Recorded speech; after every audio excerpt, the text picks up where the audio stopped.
Merci d'écouter le Vacher Time pour apprendre, partager, rire. Tout de suite, on va prendre au téléphone notre coach. Elle s'appelle Lucille Paul Chevance et on va parler avec elle de procrastination. Salut Lucille. Bonjour Lucille, ça va et toi? Super, toujours, dès que je vous entends. Et oui, aujourd'hui, procrastination, tout simplement parce que tous les ans, c'est la même chose. Ouais. On se dit, ça y est, c'est l'année, c'est le début d'année, on va décider de ce qu'on va faire, on fait des projets, et puis au fur et à mesure des semaines, on perd de l'énergie, on perd de l'intensité, on perd de l'implication. Ouais. Et donc aujourd'hui, je vous donne des clés pour vous sortir de là. Je suis hyper sympa. Hein. Je pensais que j'étais peut-être un peu le seul à fonctionner un peu comme ça, à avoir plein d'énergie, plein d'idées. Ouais. Et en fait, t'es tellement bien quand t'es dans cet état-là pour régler des trucs et tout, que du coup, tu laisses traîner. Mais c'est pas une question de procrastiner. Là, pour le coup, c'est que t'as vraiment l'impression que t'es dans cet état positif pour le restant de ta vie. T'es confiant, quoi. Et puis un jour, tu te lèves, tu fais fais chier tous des connards. Et puis, voilà. Et après, c'est fini. Donc, on veut bien les clés, Lucille. Après, t'as rien fait de l'année. Exactement. Alors déjà, la première chose, c'est que la procrastination, ce n'est pas de la flemme. C'est pas de la paresse, c'est pas du laisser aller. Ouais. Ça a super mauvais presse, la procrastination. On culpabilise de procrastiner. Si c'est pas ça, à votre avis, qu'est-ce que c'est? Alors, est-ce que c'est pas juste qu'on manque peut-être d'organisation? Enfin, on sait pas par où commencer, peut-être, je sais pas. Ou peut-être de confiance en nous aussi, non? Eh ben, les deux réponses sont bonnes. Ah, trop bien, Anso, on est trop pareil, embrasse-moi. Non. Ok, j'aurais essayé. Déjà, première chose, c'est de savoir la procrastination, c'est une stratégie psychologique généralement inconsciente qui nous fait croire que c'est beaucoup mieux de ne rien faire que d'aboutir à notre objectif, de réaliser notre projet. Donc, comme c'est inconscient, évidemment, on ne sait pas ce qu'il en est. Donc, on va creuser un petit peu ça dans la chronique. Déjà, pour vous consoler, vous sortir de la culpabilité, 95% des personnes de la population procrastinent ou va procrastiner. D'accord. Okay. 20% procrastinent de manière chronique. Ça concerne absolument tout le monde. Et accrochez-vous, ces dernières 40 années, là, depuis 40 ans, ça a augmenté, la procrastination a augmenté de 300 à 400%. À votre avis, pourquoi? Est-ce qu'on n'est pas en train de déprimer tous? Est-ce qu'on n'est pas triste? Moi j'aurais dit qu'il y a aussi, justement on est tellement assisté avec aujourd'hui les portables et tout qu'on fait moins de choses. Exactement. Aujourd'hui, on a beaucoup de gratifications, de distractions dans les gratifications qui sont immédiates et instantanées. C'est-à-dire qu'avant, quand on voulait voir un film, il fallait sortir, aller au ciné, faire la queue, rentrer au ciné. Et là, on avait la gratification du film. Quand on voulait manger, il fallait faire des courses, il fallait cuisiner. Et après, on avait la gratification. Aujourd'hui, tout est devenu industrialisé. On veut un film, c'est 4 clics et puis on y est. Ouais. Donc, on n'a plus le plaisir de l'effort et on perd cette notion de l'effort qui est indispensable pour mener à bien un projet. On est bien d'accord que si on veut mener à bien un projet, ça va nous demander des efforts pendant plusieurs semaines, voire plusieurs mois. Deuxième chose, en effet, il y a beaucoup de stress. Aujourd'hui, on est dans une vie qui va beaucoup, beaucoup plus vite qu'avant, qui est beaucoup plus complexe. On maîtrise moins les paramètres. Donc, période de pandémie, période de crise écologique, période de chômage, on se retrouve avec des paramètres qui nous stressent énormément, qu'on ne peut pas gérer, et du coup, on se renferme sur nous-mêmes pour limiter le stress. Ouais. Et le stress amène à de la procrastination. D'accord? Et on va être dans c'est une fuite en fait, hein, c'est ça? C'est une fuite aussi. Et surtout, pourquoi on procrastine? C'est parce qu'on a peur. À votre avis, de quoi on a peur? D'échouer, dans la réalisation d'un projet. Hein. D'échouer? Après moi c'est flou, on a peur de quoi? Moi j'ai peur des araignées, de mon papy en slip. C'est tout ça, je te dis tout ce qui sort. La réalisation de tes projets. Ah ok. On a carrément peur de l'échec, on a carrément peur de se taper la honte. Moi j'ai 1000 projets effectivement là que pour l'instant je laisse dormir parce que j'ai pas envie que les gens disent Vacher il croit qu'il est drôle quand il fait ça, connard. Oui mais c'est dommage, il faudrait les sortir du coma là. Oui, c'est vrai qu'ils sont un peu plus dans le coma. Exactement. En plus, c'est assez culturel. C'est-à-dire qu'aux États-Unis, l'échec n'est pas géré du tout de la même manière qu'en France. En France, l'échec est stigmatisé. Aux États-Unis, si tu plantes ta boîte, que tu fais faillite, tu le mets dans ton CV. D'accord. Mais en vrai, je comprends tellement. Tu auras appris. Oui, bien sûr. En fait, on devrait tellement être fiers en fait de ça, parce que forcément, si un jour on arrive à réaliser quelque chose de grand, quand je dis quelque chose de grand, oui, ça peut être monter une boîte, mais ça peut être aussi réussir un super gâteau.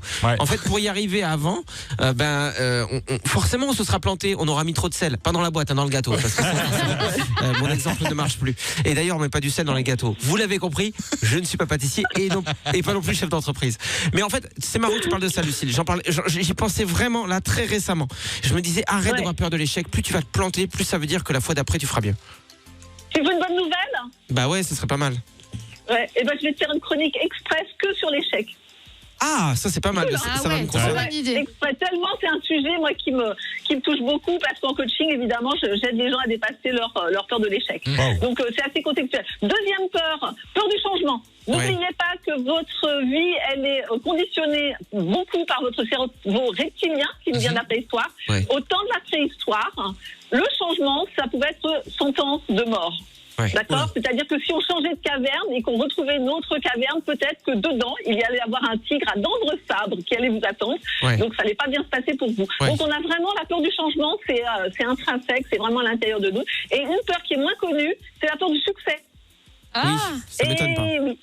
Eh oui, parce que quand on réussit son projet, potentiellement on va avoir plus de responsabilités, des engagements différents. On peut avoir aussi peur de la solitude, peur de se détacher de son clan si tout à coup on fait un projet qui est trop différent de son clan. Nous c'est pour ça qu'on fait une émission moyenne, je tiens à rassurer les auditeurs, c'est parce qu'on a peur de succès.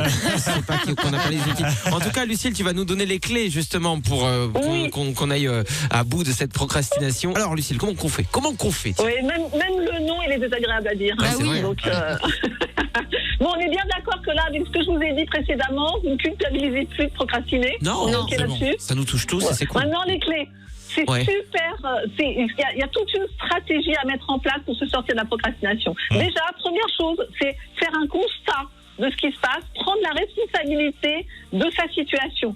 Au lieu de se dire, au lieu d'être dans la fuite, la culpabilité, c'est vraiment prendre la responsabilité. Ensuite, identifier les tâches que vous procrastinez le plus souvent.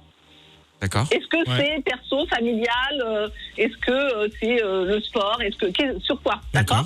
Ensuite, notez les émotions que vous ressentez. Est-ce que c'est de l'ennui, de la fatigue, du dégoût, du stress, de la colère, je ne sais pas, tout ce que vous pouvez ressentir. Plus vous faites un état des lieux très très précis de votre relation à la procrastination, plus vous allez pouvoir travailler dessus. Ensuite, notez les excuses que vous trouvez. C'est quoi la bonne excuse? Je suis fatigué, souvent ça peut être ça, je suis crevé, j'ai pas la force de m'en occuper, on verra plus tard. Exactement.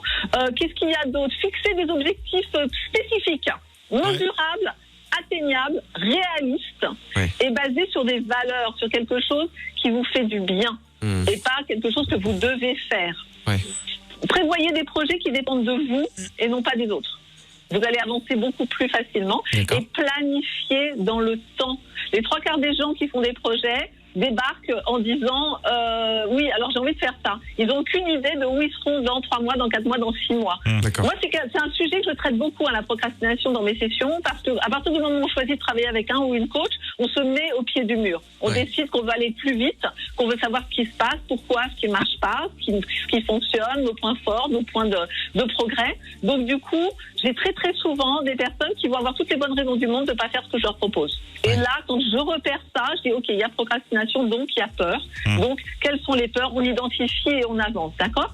On peut surcharger son planning, avoir un planning qui ne soit pas accessible. Moralité, on se retrouve débordé et on finit par se démotiver toute seule. Validez vos réussites. On parlait de l'échec tout à l'heure. On note tout de suite quand on a raté quelque chose. Plus vous validez, plus vous vous encouragez et plus vous allez pouvoir avancer à petits pas et tranquillement. Et pratiquer le Kaizen, c'est la stratégie des petits pas. Plutôt que de se dire à partir de la semaine prochaine, je fais 1 heure de sport tous les jours. Si on n'en fait pas du tout, prévoyez d'en faire 10 minutes, puis 10 minutes, puis 10 minutes. Et puis au bout d'une semaine, vous vous dire, j'en fais 15. C'est beaucoup plus efficace d'avoir des petites gratifications quotidiennes plutôt que de le faire une fois et de laisser tomber parce que ça va être trop compliqué. C'est vraiment le truc qu'on oublie de faire, je pense, tout ça, de se féliciter pour les choses qu'on fait aussi. Exactement, petite tape sur l'épaule. Franchement, moi, je me suis lavé les cheveux ce matin, je me félicite. On a 30 secondes avant la pub, dis-nous, Lucille. Hop, juste un super bouquin que je recommande, J'arrête de procrastiner, de Diane Ballona-Roland. Elle vous prend par la main pendant 21 jours pour définir ce qui se passe, pourquoi, ce qui coince. C'est un très très bon bouquin, je le recommande. Il est super, super efficace. Vous êtes prêts à faire face à vos projets, là, c'est bon? Allez, on y va. Super, merci beaucoup d'avoir été avec nous, Lucille. À bientôt. Des gros bisous. À la semaine prochaine.